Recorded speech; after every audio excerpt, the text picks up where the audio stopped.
Hello, everybody. I just want to, first of all, thank you, Nat, for inviting me on here. Anyone who's ever tried to do any of these kind of Zoom organization things knows that it's no mean feat to get different people together from around the world, um, and technology working and the whole thing. So, like, kudos to you for making this happen. Um, yeah, really, it's not just doesn't, I know what goes into these kind of things. And I want to thank Arlene for also sort of, giving me the vote and always being there and supporting. And I'd just like to say hi to a couple of people that have come on from America, Nancy and Richard in London. Um, thank them for coming to have a listen and support.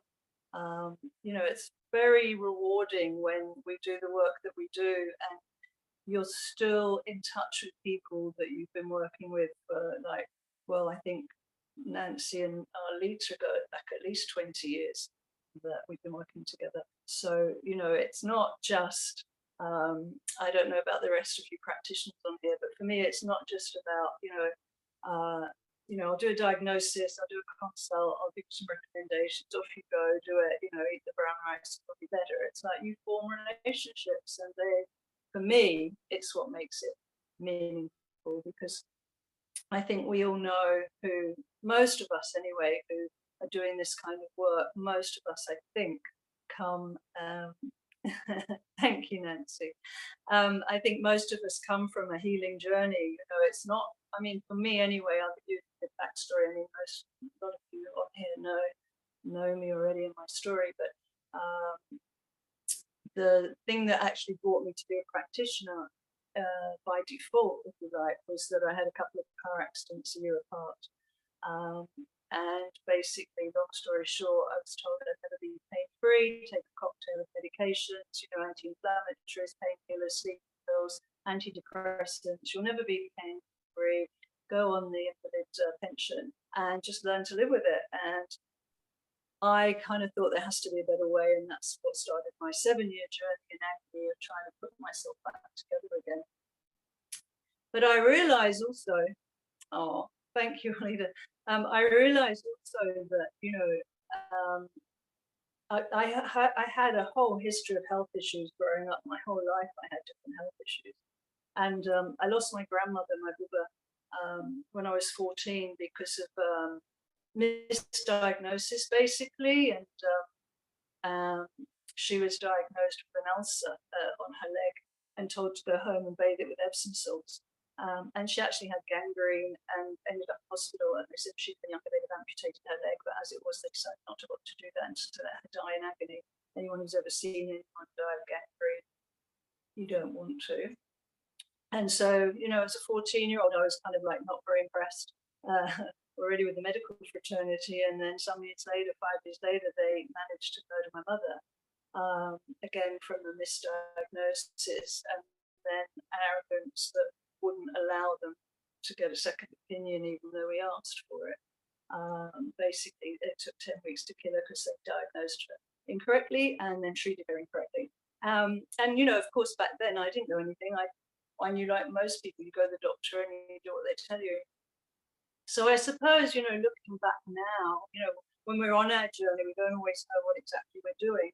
It's only when we can look back in hindsight and go, oh, that led to that, and that led to that, and that led to that. So I guess, when it came to my diagnosis, that particular one after the car accidents, and I saw the orthopedic surgeon, the neurosurgeons and so on, I kind of thought, yeah, well, they may say that, but I don't believe it. But I didn't know what else to do. So I went on a long journey. Long story short was I ended up back in Sydney, discovered the Zen Shiatsu, Zen Renaissance School of Natural Medicine. And I ended up going there to learn for my own curiosity, really. I never set out to be a practitioner. But the reason that I was curious to learn more about food as medicine was because I had come across a weekend retreat about a year earlier, I think, run by Ruth Brand, those of you who remember Ruth Brand, amazing story she had about her visits to the Cushy Institute, and then she brought back recipes and she did these retreats. So I went along not knowing anything about it. And the thing that struck me was David Nissen. I guess, there's lots of different parts to my journey and how I came to do what I do, but he was a very big part.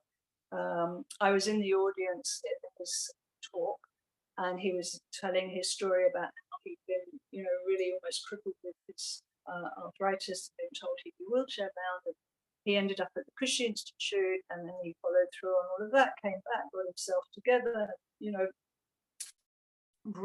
rebooted himself into this really robust health, so that when he was standing in front of us talking, he was the picture of health.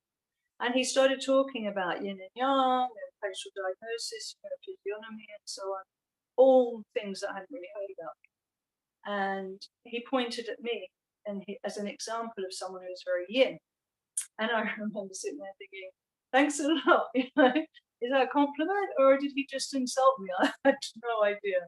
So at the end of his talk, I went up to him and I said, what was that all about? And he said, because my eyes now,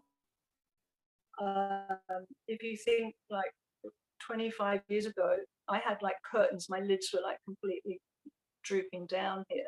So even though they're drooping now, and at my age, that's fine. But 25 years ago, it wasn't fine at all. So they're open more now than they were 25 years ago, but they were hanging down like this, like this. So he said, you're very yin, and then he told me about myself. And I couldn't believe how he knew what he knew. And he made some suggestions of what I should do food-wise, and I followed his directions. And at that point, I'd been in agony for like 7 years, and I'd blown up, 20 kilos, put on 20 kilos of weight, and I was, pretty fed up. And within 6 months of following his suggestions, I dropped the weight. I was in much less pain, and my asthma went, because I had a puffer at that point. My asthma had gotten really bad, and I had all sorts of allergies and hay fever, rhinitis. I had that all my life. I didn't think there was, I didn't even attempt to get rid of it, because I didn't think you could. And so when that all disappeared, that was a big eye opener for me, because I was kind of like, well, I did what I did to get out of pain, but I never had any idea that it would have all these other knock-on effects. I also had polycystic ovaries, and so my periods were like agony every single month. That all cleared up, and they became the most, happiest event of the month. So all these things changed, and so in my brain, I'm thinking, hang on a second, I fixed my gut, basically. The foods he gave me changed my gut. And I didn't have the language for it. People weren't talking about microbiomes back in those days, and they weren't really talking much about the gut. But I had this idea that, because I felt more sort of like grounded and more solid in my abdomen, and my lower back then helped, fixed up and got stronger, I somehow felt taller and more confident and better able to face the world. Whereas previously, I was just so overwhelmed with pain. Everything was too hard to do. Even writing my name, without me in tears sometimes, I couldn't put it forth. So that started me off on an inquiry, and then I started learning about Oriental diagnosis from a book that a friend in England had got from a car boot sale, just coincidentally. There's no coincidences, but here I am in Israel with Ruth Brand at this weekend thing, and at the same time, a girlfriend back in England found this book on Oriental diagnosis at the car boot sale. So when I get over there, she'd just seen an article about Maria. We were just talking about Maria before, who runs the macro house. Well, used to. She's in Portugal now, but she used to run the macro house in Brighton in England. And my friend had seen an article about her in the newspaper, and about how she was bringing her family up with macrobiotics. My friend knew nothing about macrobiotics, but something about it spoke to her. So when I got to England to visit her, she's like, we've got to go and meet this woman. I'm like, what is it? She's like, I don't know, but we were both interested in health, and we just happened to come across the same thing with different names at the same time. Well, not different names, but from different angles. So I went and met Maria. Um, and then I met Oliver Calmedo, who had the shiatsu, and now he doesn't teach shiatsu anymore, unfortunately, but he did. And he was the first person that I knew in England or anywhere outside of my school in Australia. I'm kind of diversing from the plot line, but he was one of the few people I met that did diagnostic shiatsu, which was the shiatsu that I ended up learning, Zen shiatsu. So all these people were kind of like, weaving in and out by, coincidence around the world. Sometimes when something's meant to be and everything lines up. So I came to it from looking for pain relief. And then when I got back to Australia, I decided that I needed to know more because what I'd been doing so far had worked, but I didn't understand it. And I'm a curious kind of person, and I like to ask lots of questions. And so I wanted to know more. And so I called up the School of Macrobiotics in Sydney, Australia, and they said, "Oh no, we've closed. We're doing feng shui now. They're not doing that anymore." And I was like, "What?" When you set your mind to something and you want it now. And so he said, "Well, you've got to go to America or England now if you want to study that." I was like, "I just came from England. I need to do it here." So anyway, I went to a health food store that I've been going to for a long time, and I'm standing in the queue to pay, and the guy in front of me, the woman who was taking the money, said to him, "How's your exams going? How's the Meridian exam going?" And I'm behind them thinking, "What are they talking about? What's a Meridian?" And then it was about to be my turn to pay, and I was going to ask her what she was talking about. And this man came kind of rushing in, came in front of me, excuse me. And he wanted whatever he bought for lunch warmed up. He said, I'm late, do you mind? And I'm like, no, go ahead, you're not in a hurry. And so he warmed up his vegan sausage roll or whatever it was, and off he went. And then I got to my go, and I said to her, what were you talking about? What's Meridians? What exams? What's going on? And she said, "Oh, there's a school upstairs, like literally above the shop that I'd never noticed." So I was like, great. So I went upstairs. It was above a bike shop. I must have walked past it 1,000 times. Never looked up, never there was a school up there. So I go up the stairs, and as I'm coming to the top of the stairs, there's all these brochures running the wall. And the first one I see is food medicine course. And I'm like, that's exactly what I want to learn. So I go to the reception and I said, "I want to do this course." And she said, "I'm really sorry, it's already started." And I'm like, "Okay, well, can I still join?" She said, "No, we can't take anyone in once it's begun." I said, "Well, when's the next one?" I think this was October, maybe. I said, "When's the next one?" She said, "February."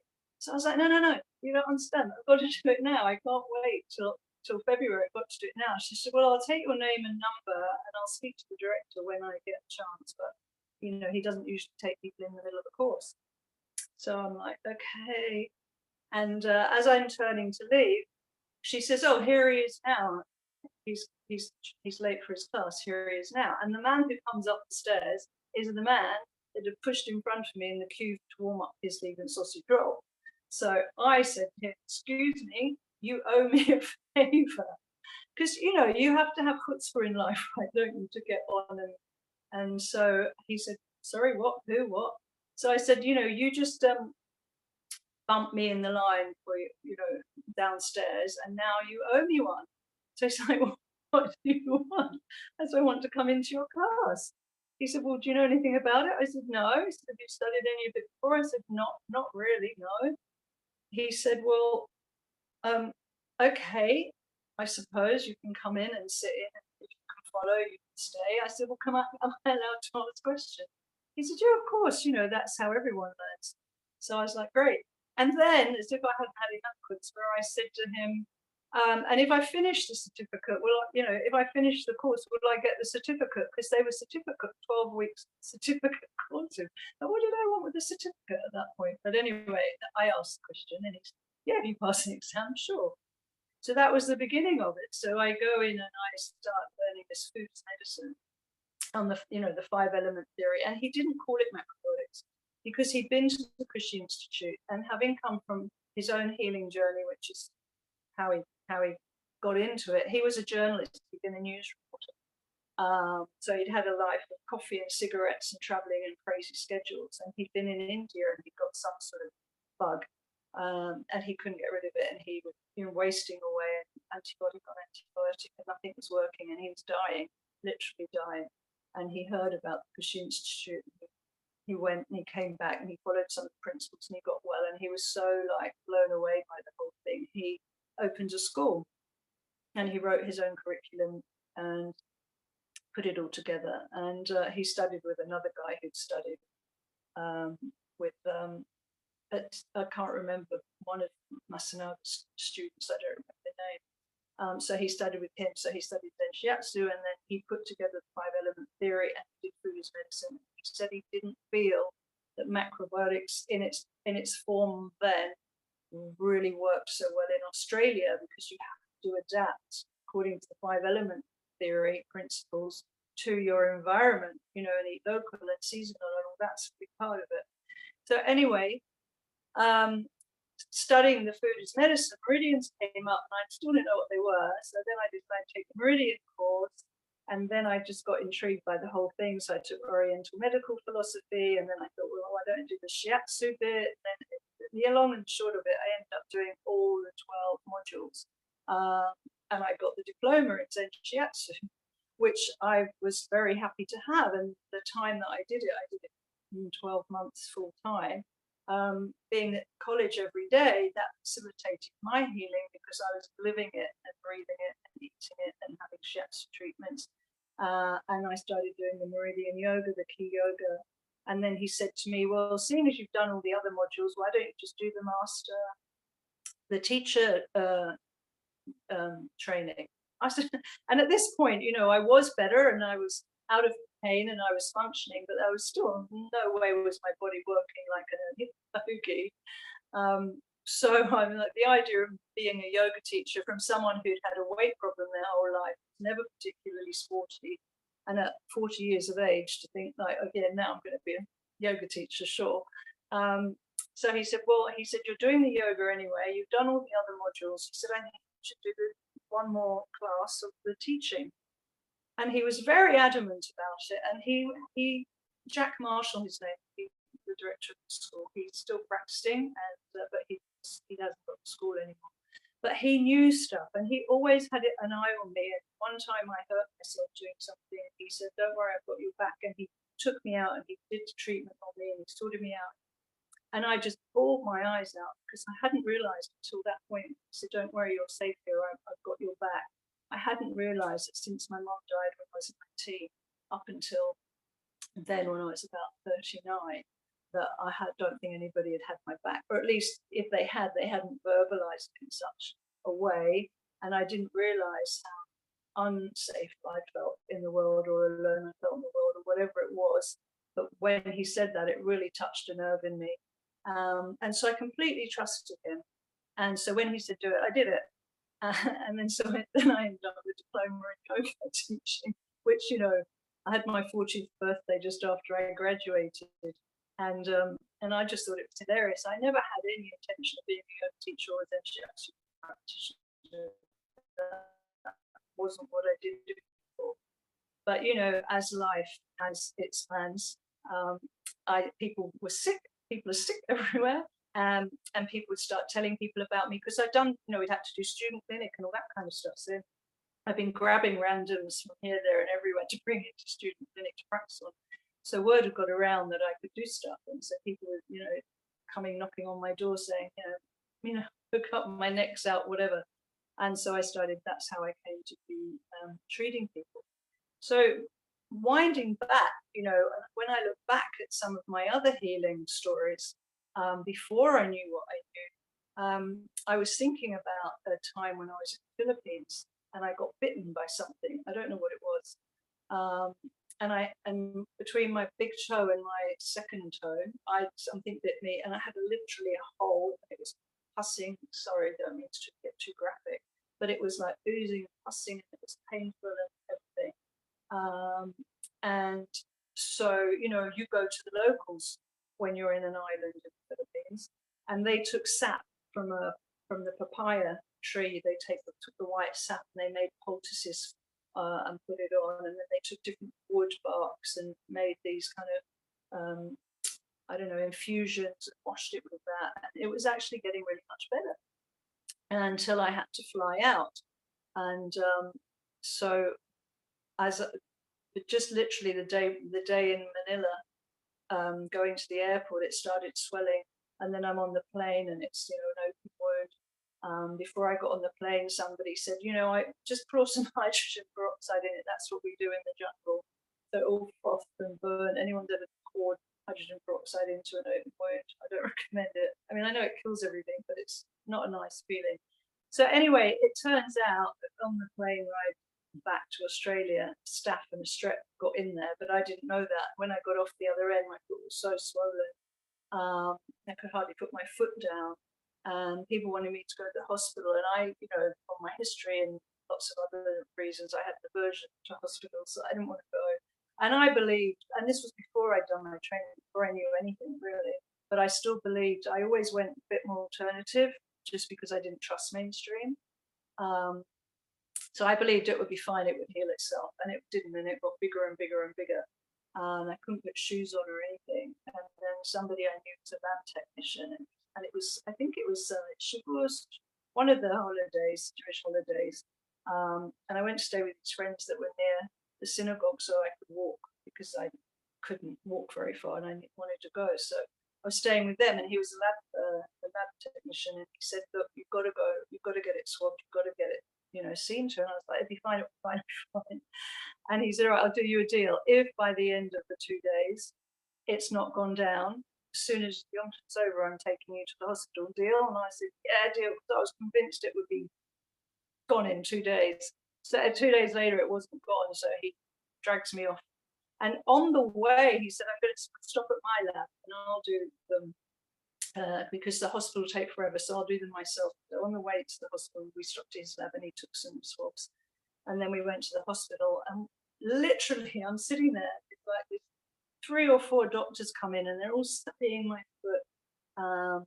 And before I knew it, somebody had scalpeled a chunk of my foot out, and I'm like screaming, like, "What?" And they said, "Oh, sorry, we need to do a biopsy." I was like, "You should have warned me or asked my permission or something."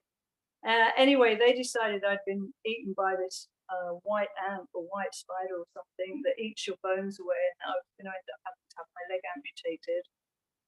And I'm sitting there thinking, "Get me out of here!" They're all mad. And so they said I'd need to have skin grafts. I'd probably lose the use of my toe, and have to have skin grafts and so on and so forth. So they put a drip in, and they gave me a broad spectrum antibiotic, which I didn't want. But then they were waiting for the results to come back. Meanwhile, he came back and he's got a staph and a strep. And they were making such a mess with the dressings. They got to irrigate them, they couldn't get them off. The doctor had to come and just go yank like that. I mean, the pain was excruciating. So I discharged myself. I flushed the antibiotics down the toilet. I got a tonic from my naturopath, and I just washed it with saline solution. And they sent a nurse around because they thought, I needed a nurse to come and sort my foot out. And after 2 days visiting, she said, "You've got this handled. You're getting better result than I've ever seen. I'm not bothering to come anymore." And she asked me what I was doing, and I told her. So my foot recovered, but I couldn't put a shoe on for about a year because the skin was so tender. And I remember I started Hebrew lessons around that time. The first sentence that I learned was, my teacher said to me, "Efu ana laim shelo," "Where are your shoes?" And I was like, "I don't wear shoes." And I got so into not wearing shoes that I still don't wear shoes. So I haven't actually worn shoes now for several years. And sometimes I have to put them on when I'm traveling, but since I've been in Australia, I've worn barely at all for the last 3 years. And I was thinking about it recently because, there's a lot of talk these days about grounding and earthing, and it's the latest sort of healing tool, modality, whatever you like. And sometimes we do things and we don't even know what we're doing. When I look back at some of the things that I was doing that I didn't realize were helping me so much. So one of the things that I was doing was walking barefoot. And who knew that by doing that, I was keeping my body neutrally charged and balanced, electrically. So that was, a massive benefit that I wasn't consciously doing it. It just was happening.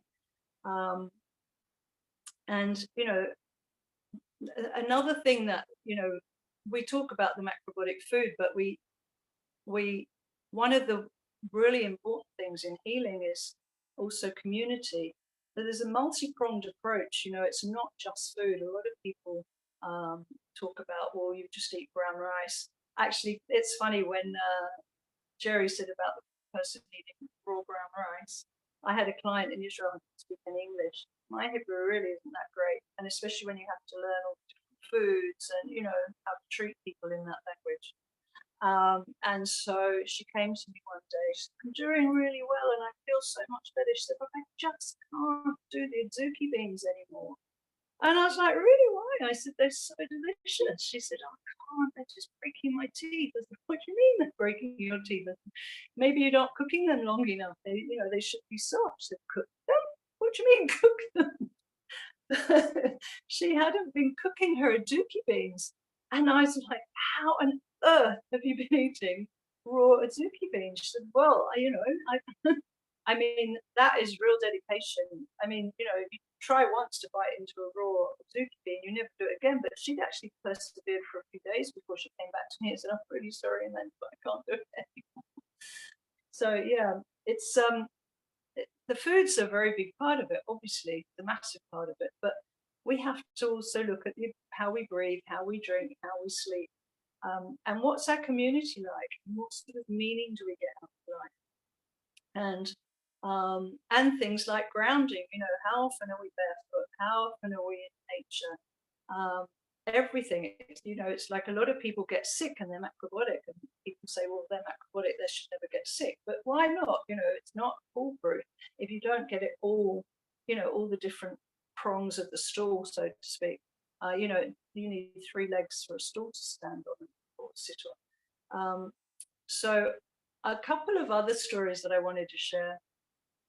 One story that I don't know, is Dr. Feineman still here? Is he still on? Anyway, I don't know if he is. Does anyone know if Dr. Feineman's still on? Anyway, I'll tell you the story, and I want to give credit to him because I was with a 2-year-old. Yes, he's still here with us. Pardon? He's still listening. Okay, good. So I was with a 2-year-old who fell on a platter. So somebody had put their hot plate on the floor, on the ground, and this 2-year-old had fallen on it and landed on with both hands. These little baby hands were burnt, and the blisters were like bubbles, like this big.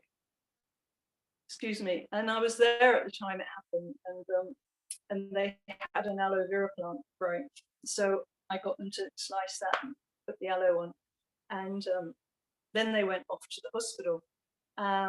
And at the hospital, they were told that they were 3-degree burns, and that they had to keep the child in the hospital, and they would have to do skin grafts, and the mother had to stay in the hospital with the child. Well, this was a very poor family, and both parents worked full time, and they didn't speak English, and they weren't used to Western kind of places and medicine and so on. And so the mother was terrified, and she couldn't afford to stay in the hospital with the child, and she didn't want to, and she was really terrified.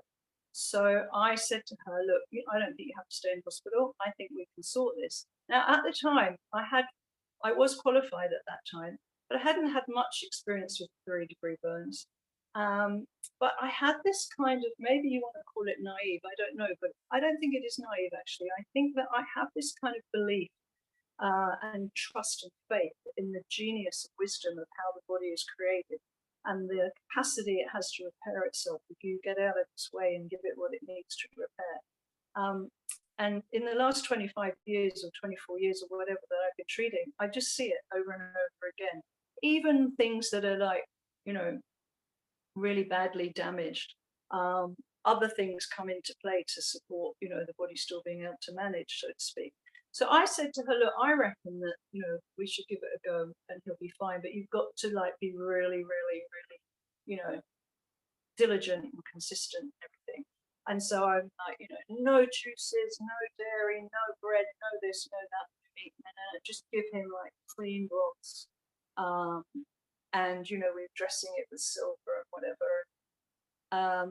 Anyway, the plastic surgeon that they'd seen in the hospital, this lady, she was adamant that if they didn't bring him into the hospital and sort it out, do the skin grafts, he'd lose use of his hands. And I was like, oh, big responsibility. So I called Dr. Heinemann, who's a plastic surgeon. And I don't know if he remembers. If you're there, maybe you'll let me know if you remember this story or not. But I said to him, if they don't go ahead now and we try this other way first, how long do I have before the damage is irreparable, so to speak? Like, in other words, if we don't go straight away now to the hospital, do I have a window of time where if it doesn't work, he can still go and he'll still, get the same result, whatever? And he said, yeah. He said, yeah, you can hang on for a month, I think. And he said, but generally 3 degrees, don't usually repair. 1 and 2 degrees do, but usually 3 degrees don't. But this kid was 2, and so I was like, okay, but how often have we actually been able to see if it's possible to heal a 2-year-old with 3-degree burns? Because it's not like they're lining up for us to do double-blind see, but controlled studies and see what it. So we went with it, and anyway, thank God, he healed completely, and I think that I was really passionate about him not going through the whole hospital experience. First of all, because of how traumatic it would be for him, and how traumatic it would be for the mother and for the whole family, and costs and economically and everything else. But also because I'd worked with somebody who'd had 3-degree burns all over her body. And when I went to do her HARA diagnosis, we worked the abdomen, it's called the HARA, and we test for the energy in the meridians, for the jitsu kyo, the excess, the deficiencies, whatever. And I put my hand on her HARA and I said to her, it makes me quite emotional. And I said to her, could you take your belt off, please? And she said, that's not my belt, that's my stomach. And she'd had so many, her face was like a jigsaw, all different colours, patchwork quilt, and her whole body, she was like, I don't know, I think it was like 70% burnt, and skin grafts everywhere, like, they took this bit from there and that from there, and as this grew or changed, they had to do. And unfortunately, several years later, and not just because of her burns, but just because of other things going on in her life, she took her own life. And it was, it's always very emotional for me because she's a beautiful person. But and so I had this memory, and I just thought, I don't want this 2-year-old to start his life with skin grafts. It just, I just thought, how do you go, as he's growing, going to need another one and another. He'd be in surgery his whole life. So that's the kind of thing that the training that I had enables me to have such confidence in and belief in the capabilities of the body to heal itself if you just give it what it needs, and take away what it doesn't need. And so I had the opportunity to put it into practice again with my father. When my father was 88, he had a heart attack. He woke up, I wasn't there, he woke up in the night, had a chest pain, thought, oh, nothing, probably indigestion, went back to sleep. Thank God he woke up in the morning and he still didn't feel right. So he walked to the doctor. Just to give you an idea of the type of man he was very fit, very healthy, and always, believed it would be okay. So he walked to the doctor and the doctor took one look at him, called an ambulance, rushed him off to hospital. I got a phone call. I was flying out to Australia the next day.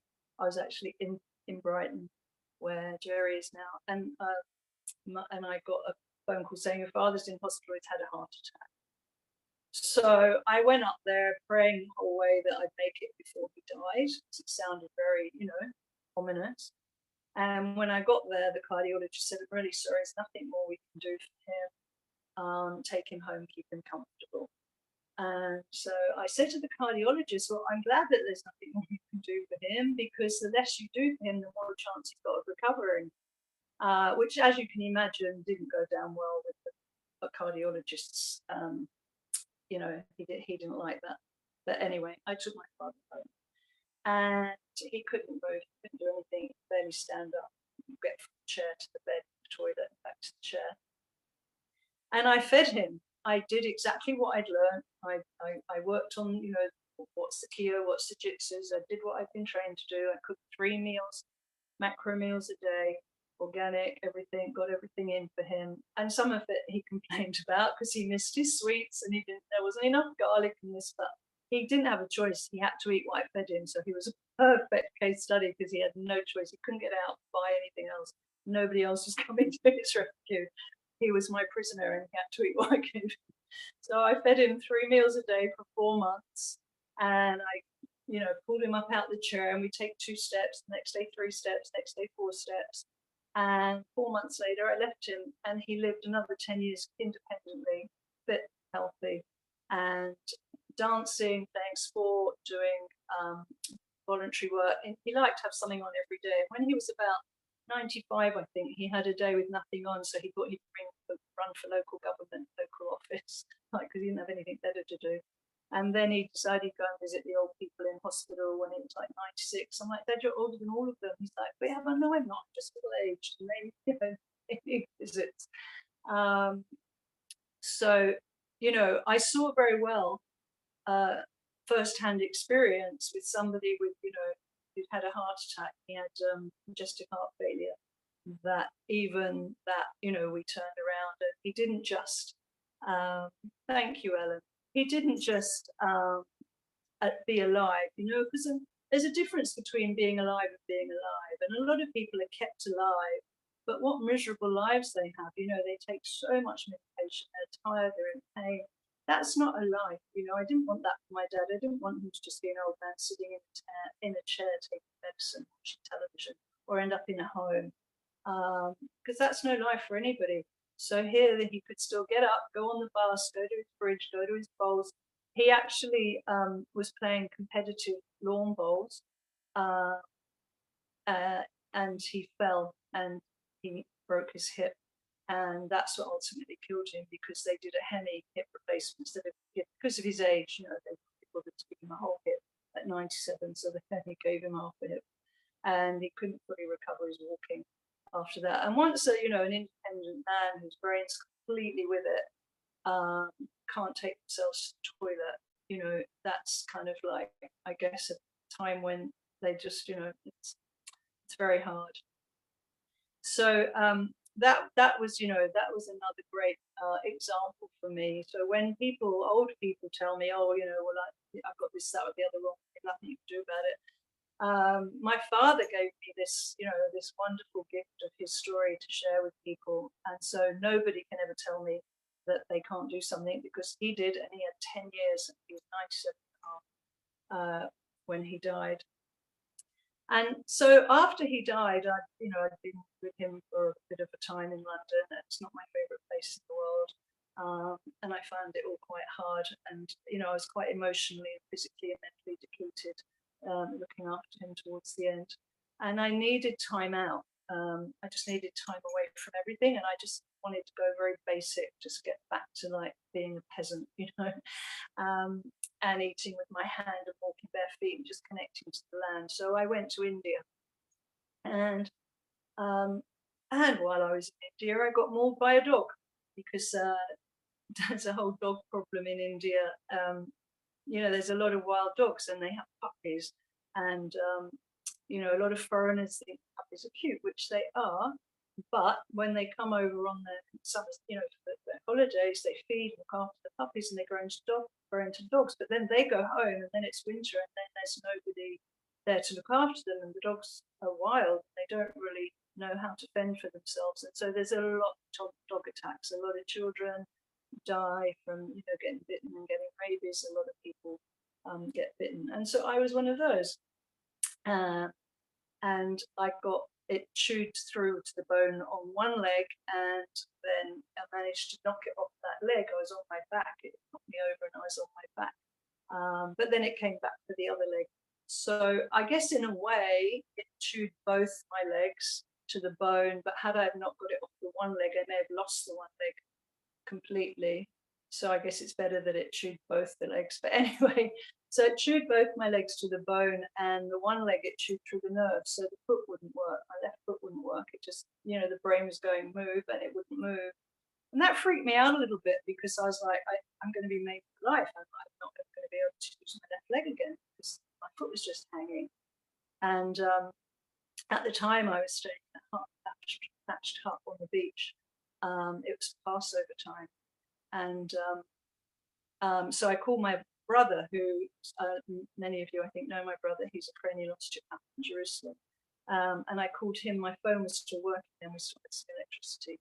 And I said, what do I do?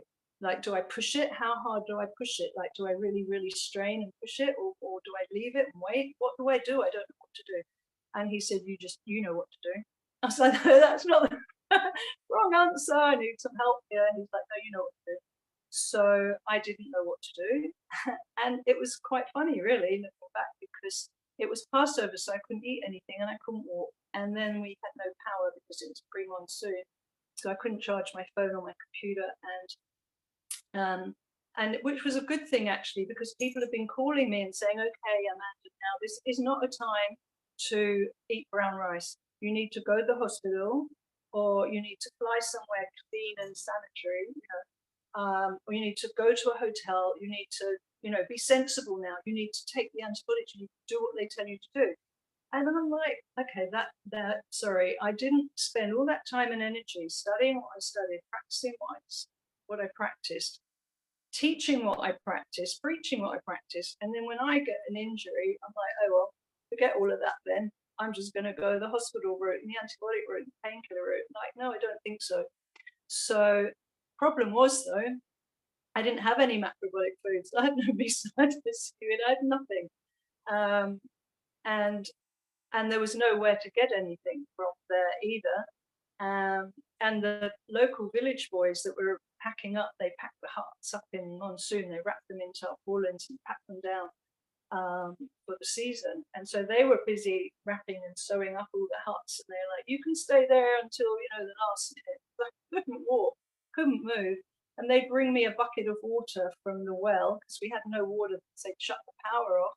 So there was no generator to pump the water. So I had a bucket of water, and I used to manage to drag myself just through, and that was it. And so they bring me food. So they bring me like little white bread rolls. They bring me white rice. They bring me, chickpea dal and this kind of stuff. And I'm like, can't eat that. Can't eat that.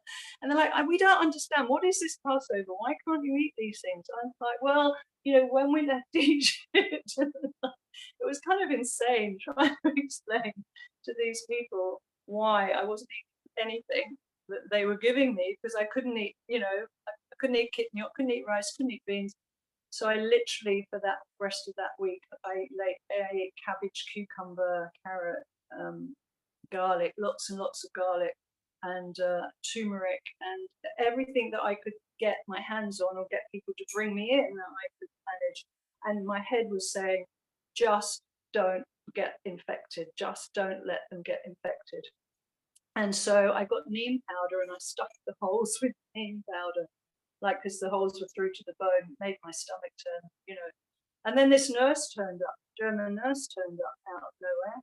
And she said, I'll come and dress for you. And so she didn't know how long she was staying because everybody had gone, the place was deserted.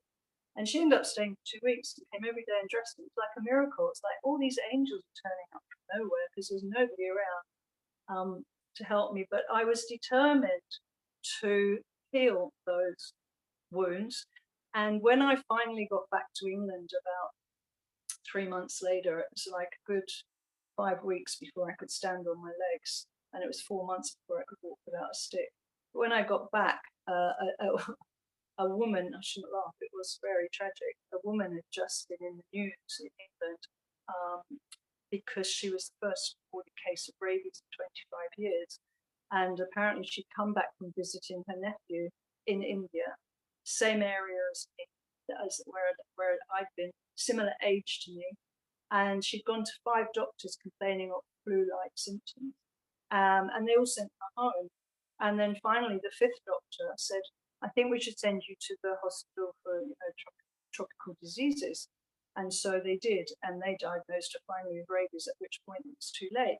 So anyway, she was in hospital, having been diagnosed with rabies, just as I land back in England, having been attacked by a dog in India. And so everybody was on my case that I had to go to the hospital and I had to get rabies injections and I had to. And I'm like, no. Anyway, in the end, just to keep everybody quiet, I went to the hospital and I met with the, the tropical infections people. And they said, well, we need to give you rabies shots, but you'll have to have the immunoglobulin from someone else from Europe who's had them already. And I was like, yeah, so I'm really bound to do that. For something that's never, ever been proven to work, post the event. And so they called the professor in on me. There were 3 medical students. There was a doctor visiting from Nigeria. There was the other doctor that was the one telling me that I was stupid and I had to do it. And they called the professor who wrote the book on the subject. And after questioning him at length about the various different rabies jabs, he said to me, well, it's a bit of a grey area. I said, yeah, in other words, you don't know that it's worth taking, and the side effects aren't really good, so there's no point, is there? And it's like, anyway, so they looked at my wounds and they said, well, that's as good as they're going to get because it takes 3 months for a muscle to repair, and it's been 3 months, so they're not going to repair anymore. And nerve damage will probably not repair anymore, and that won't repair, and that won't repair. And I was like, okay, thank you very much, goodbye. And thank God, like when we know what we know, when we've had our training and we've seen it in practice time and time again, we don't have to listen to people telling us what we can't do, because we have more faith in our bodies than that. We know that they can do more. And thank God, my legs, apart from the scars, they work perfectly well, very, very well, in fact. So, from my own journey and myriads of other people's journeys, you can see clearly that when you eat what you need for your body to heal, and you sleep when you need to sleep, and you breathe right, and you walk barefoot on the ground, and you have a good community, and you have loving friends and relationships, and you have meaningful, satisfaction in your life, then there is no reason. We're not born to be sick, we're born to be healthy. And like somebody said, and I'm really sorry, forgive me, I don't know, I can't remember who the quote's from, but somebody said, do you have to train your brain to limp? We don't have to train ourselves to do things that are unnatural for the body when it's healthy. Those things come about unnaturally. So we give in to them too easily, and we don't have to do that. We need to have a better system where more people are telling people, you can fix this, you can heal, you can repair. But anyway, I think I've gone way over my time, Gina. I'm really sorry. And I still haven't even said all the things that I wanted to say. And Ginat's not even there. Oh, yes, I am. I can't believe I'm here. These are amazing. The story with your father, Amanda, my goodness, and your own self. Thank you so much for sharing all this. That was well done, shall I say. Thank you so much.